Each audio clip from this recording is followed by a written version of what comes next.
বেগম জিয়ার মৃত্যুর সাথে সাথে বাংলাদেশের রাজনীতি থেকে বিএনপি বিদায় ঘটে যাবে।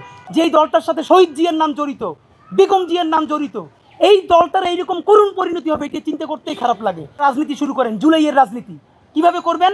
জুলাইয়ের ঘোষণাপত্রের জন্য আপনারা সবচেয়ে বেশি সোচ্চার হন, জুলাই সনদের জন্য সবচেয়ে বেশি সোচ্চার হন, ফ্যাসিবাদী বাকশালী সংবিধানের বিরুদ্ধে দাঁড়াইয়া নতুন সংবিধানের জন্য আপনারা রাস্তায় নামেন।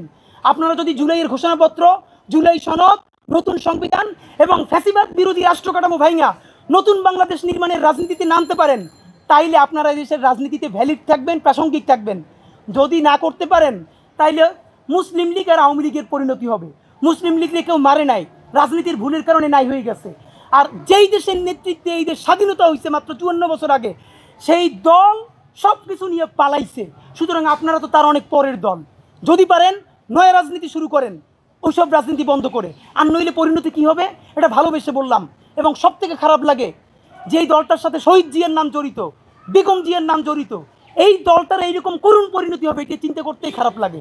আমাদের ধারণা, এই রকম যদি বিএনপি এখনও তাদেরকে না শুধরায়, বেগম জিয়ার মৃত্যুর সাথে সাথে বাংলাদেশের রাজনীতি থেকে বিএনপি বিদায় ঘটে যাবে।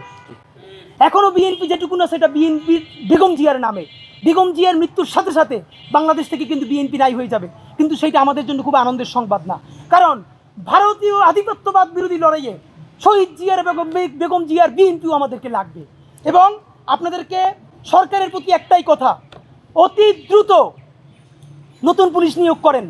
এবং আপনারা, সরকার এতদিন বিএনপি আপার হ্যান্ড নিয়ে নিছিল সরকারের কাছে, সরকার কোনোভাবে বিএনপিকে ম্যানেজ করতে পারতেছিল না। You get the upper hand. আপনি এবার বিএনপির বলেন এইটার রাজি হন, জুলাইয়ের পক্ষে থাকেন, ঘোষণাপত্র দেন, সনদ দেন, নতুন সংবিধান চান, না করলে বিএনপি নিজেই চাপে পড়ে যাবে। সুতরাং বাংলাদেশের জনগণের প্রতি সর্বশেষ অনুরোধ, এটি সকল বাংলাদেশের জনগণের প্রতি, এই জুলাই, এই বাংলাদেশের স্বাধীনতার সার্বভৌমত্ব আমরা কোনো একক রাজনৈতিক দলের কাছে ছেড়ে দেই নাই।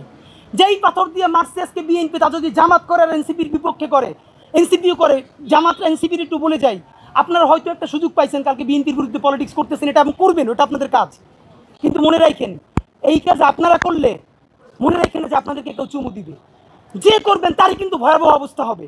সুতরাং বাংলাদেশের জনতার প্রতি বিনীত অনুরোধ, এই জুলাই আপনারা একটা তুমুল আন্দোলনে নামেন, যেই আন্দোলনের প্রধান উদ্দেশ্য হবে জুলাইয়ের ঘোষণাপত্র। জুলাইয়ের ঘোষণাপত্র সংবিধানের তফসিলি দিলে হবে না, এটা সংবিধানের প্রস্তাবনায় রাখতে হবে।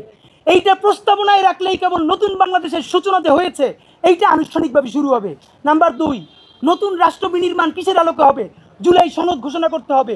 নাম্বার 3, ফ্যাসিবাদী বাকশালী সংবিধানকে বিলুপ্ত করে নতুন সংসদে নতুন সংবিধান তৈরি করতে হবে। এবং রাষ্ট্র কাঠামোর মধ্যে যেই জিনিসগুলো ফ্যাসিবাদী রাষ্ট্র কাঠামো করে রেখেছে, আমলাতন্ত্র, পুলিশ, এটাকে সম্পূর্ণ ভেঙে নতুন বাংলাদেশে আমাদের নতুন রাষ্ট্রযন্ত্র কায়েম করতে হবে। এই জন্য যে কোনো দলে হোক, ব্যানারে হোক, সেটা যে কোনো নামে হোক, সারা বাংলাদেশের জুলাই যোদ্ধারা, ইনসাফের বাংলাদেশের মানুষেরা আপনারা একতাবদ্ধ হন। এই জুলাইকে, এই দেশের স্বাধীনতা সার্বভৌমত্বকে কোনো একক দলের কাছে, না বিএনপি, না জামাত, না এনসিপি, আমরা কারো কাছে বরকা দেই নাই।